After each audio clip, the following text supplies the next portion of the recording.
Hi, friends. Back again for module number 4, part 3. Let's begin on page 116. I'll begin with the sentence, one interesting fact. Are we ready? Going to read all the way through to the end. This has been a great chapter, great module.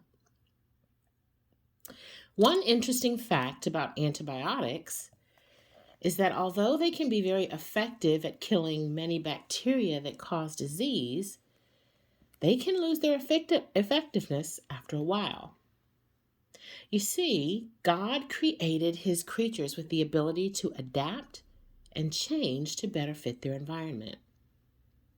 It turns out, we will dwell on this in a later module, that God has made it possible for bacteria and other organisms to change significantly over the course of several generations. A colony of bacteria that is being destroyed by an antibiotic can, under certain conditions, produce offspring that are not at all affected by the antibiotic. We say that these bacteria are immune to the antibiotic's effect. As an antibiotic is used more and more, strains of bacteria develop that are immune to the antibiotic. To counter this, medical scientists must find new antibiotics to which these bacteria are not immune. This is a constant struggle. Bacteria adapt to become immune to an antibiotic, and then humans adapt and find another antibiotic.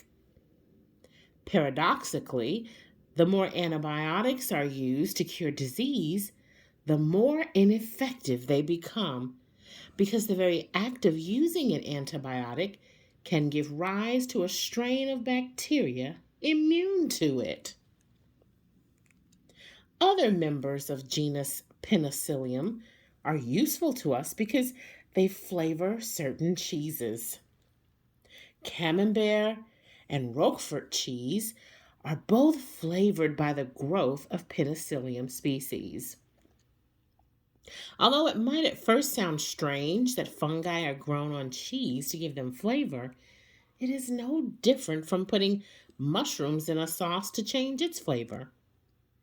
Although the term fungus often carries a bad connotation, many fungi are completely edible and, to some, quite tasty. If you would like, perform the following experiment to observe some of these cheese molds. Note that these molds do not produce penicillin because they are not the same species as the one analyzed by Dr. Fleming. They are just within the genus Penicillium, so they are similar to Dr. Fleming's fungus, but they will not produce penicillin. Phylum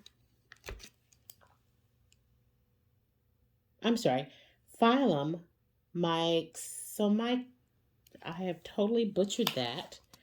Myxomycota. Phylum Myxomycota. As we previously mentioned, placing this phylum in kingdom fungi is rather controversial.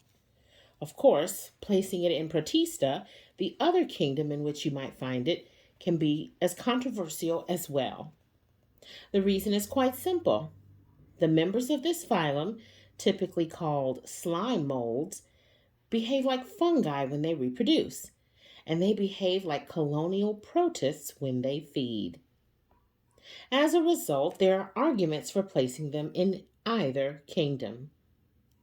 Some biologists have even considered making a sixth kingdom in which to place them. However, there are really not enough species of slime mold to justify such a drastic step. Although modern textbooks do tend to place phylum Myxomycota in Kingdom Protista, we choose to leave it in its traditional place as a part of Kingdom Fungi.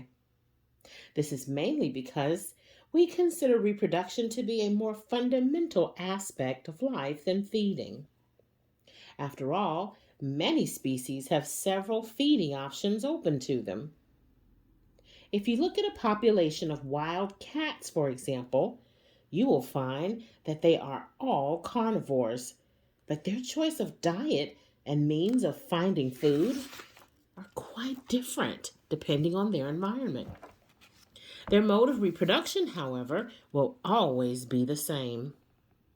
Also, the definition of species that you learned in module number 1 references reproduction, so it is obviously a very fundamental means of classification.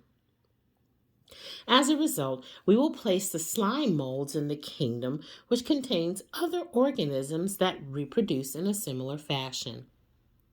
Another reason to classify slime molds with fungi is that when you find them in habitats similar to those of other fungi.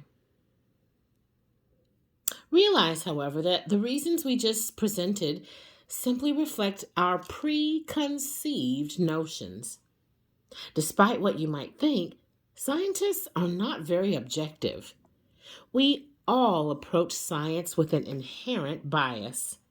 As a result, the conclusions that we come to are often affected by this bias. This is clear in the means of classification that we employ. It is also clear in the general outlook that we have.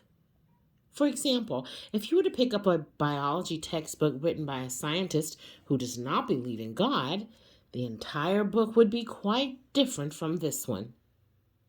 Atheistic scientists, and even some scientists who believe in God, tend to teach biology within the framework of the theory of evolution. Since this theory attempts, quite unsuccessfully, to explain the formation of life without reference to a creator, these scientists must look at life through those blinders. As a result, their entire view of biology is quite different from that of this book. In a later module, we will study evolution in great detail, showing you why it ought to lose its status as a theory because it really is at best an unconfirmed hypothesis. The point we're trying to make now is that you should never be fooled into thinking that scientists are objective. We cannot be. Our preconceptions and our worldviews will always color the way we see and do science. Now that we have that out of the way, we can start learning about the interesting creatures known as slime molds. Most of the time, you'll see slime molds in their feeding stage, when they resemble colonial protozoa. They usually can be found on the bark of decaying logs or between the layers of leaves on the floor of a forest. Despite the fact that slime molds seem rather exotic, they are quite common. If you ever lay tree bark or dead leaves down as mulch for a garden, you can almost always turn the mulch over during the middle of the growing season and find a slime mold, providing that the mulch has been kept moist. Figure 4.9 shows two slime molds, one in its feeding stage, where it resembles a colonial protozoan, and the other in its reproductive stage, where it resembles a fungus. Slime molds are usually white, red, orange, or yellow. They exist in their feeding stage as a mass of living matter called a plasmodium. This is rather confusing, however, since there is a genus in Kingdom Protista that is given that same name. The term plasmodium, when applied to slime molds, however, has no connection to the genus Plasmodium found in Kingdom Protista. As their name implies, most slime molds are slimy to the touch. Despite the fact that their name and appearance are rather disagreeable, most slime molds are not harmful to living plants or animals, and they are almost all saprophytic. The non the non-saprophytic slime molds tend to feed on bacteria, although there are some parasitic slime molds. Slime molds can move about as a unit in search of food. When the food supply is exhausted, however, or when unfavorable conditions occur, the slime mold will produce fruiting bodies that are best described as sporophores. See the right side of figure 4.9. These sporophores contain spores that are released to find new sources of food. If they find a new source of food, they will grow and reproduce to form a new slime mold. Some slime molds produce motile spores, spores that can move on their own, while others produce non-motile spores, spores that cannot move on their own. Probably the main feature of a slime mold's habitat is water. Wherever dead trees, bark, or leaves are kept moist, slime molds are almost certain to grow. To get rid of a slime mold, you simply need to dry the area. Gardeners often dislike slime molds because of their appearance. To rid themselves of the slime molds, they need only to rake the surface of their gardens daily. This will bring the moist mulch to the surface, allowing it to dry.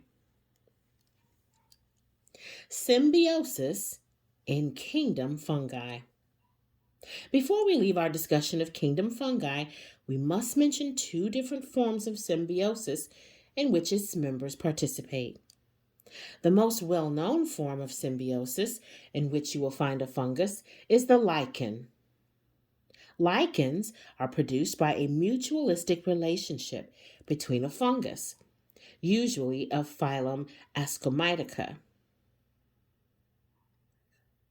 and an alga, usually of phylum Chlorophyta. The alga in the relationship produces food for itself and the fungus by means of photosynthesis, while the fungus supports and protects the alga. As a result of this mutualistic arrangement, you can find lichens where other organisms cannot survive. They're commonly found growing on dry rocks, brick walls, fences, and trees. In certain cold, snowy regions, lichens grow so large that they can cover a few square miles. Despite the fact that the algae which make up the known species of lichens can live independently, the fungi that make them up cannot. This should make sense to you because the alga produces its own food. Thus, it can live with or without the fungus. The fungus just makes its survival easier. The fungus, on the other hand, cannot live without the food that the alga produces. Since the fungus of a lichen cannot live without the alga, you might wonder how lichens reproduce. Actually, it's rather fascinating. Most lichens reproduce by releasing a dust-like substance called a ceridium. The ceridium contains spores of both the alga and the fungus in a protective case. Thus, the ceridium is like a spore that contains two different spores. Wherever the ceridium lands, then, both the fungus and the alga can grow. Isn't that amazing? The two separate species work together not only to survive, but also to reproduce. There is still a lot that science does not understand about this fascinating mutualistic relationship. A more prevalent but less well-known symbiotic relationship in which fungi participate is called mycorrhiza, or a fungus root. Nearly 80% of all plants with root systems participate in this mutualistic symbiotic relationship with a fungus. In a mycorrhiza, the fungus forms haustoria that penetrate the cell walls of the root system cells. The fungus absorbs nutrients from the roots as they are transported to the plant. In return, the fungus gives the plant certain needed chemicals called minerals that it cannot absorb efficiently from the soil. You see, in order to absorb minerals effectively from the soil, an organism must be wide and thin. This is how the mycelium of a fungus grows. This is not, however, the way that a root system grows. Roots usually grow thick and long, trying to go deep into the soil. Since the mycelium of the fungus has the ideal structure for absorbing minerals, it does so in exchange for food. In laboratories, it has even been demonstrated that fungi absorb the minerals when they are plentiful and store the excess. These excess minerals are then released slowly into the roots of the plant when the minerals are scarce in the soil. Summing up kingdom fungi. As you can see, we still have a lot to learn about this fascinating kingdom. Are imperfect fungi simply not completely understood, or are they really fungi that have no means of sexual reproduction? How do we classify slime molds? How do lichens form ceridia? How do the fungi in Mycorrhizae, the plural of Mycorrhiza, know to store up excess minerals and release them when their hosts need them most? Of course, despite the fact that there are things we don't know about kingdom fungi, there are many things that we do know. We know that the saprophytic nature of most fungi is critical to the balance that exists in nature. We also know that many fungi are useful to humans as food, flavoring, and medicine, while others are deadly or toxic. Finally, we know that fungi are another wonderfully interesting part of God's creation, bringing glory and honor to Him. That's all for now. See you next time for module number 5. Bye.